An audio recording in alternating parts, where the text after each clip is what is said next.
हेमंते कृष्ण आज्ञा पाई कन्याए गले तो सहोई गोविंद पारे मन थोई मिलिले निज घरे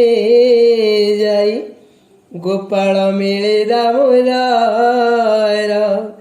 गाई चराई गले दूर निदा घर भी तेज लागी पोए होइले दुख भागी चरांती गोरु गोप मेले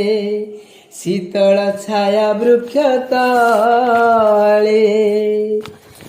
गोरु गोपाल घेनी संगे मिलिले जमुनार लागे शीतल जल पान करी वृक्षर तले नरहरी कृष्ण को देखी गोपवाले कहती क्षुधार विकले श्री राम कृष्णर ग्रत नमई दास जगन्नाथ श्री राम कृष्णर ग्रत नमई दास जगन्नाथ।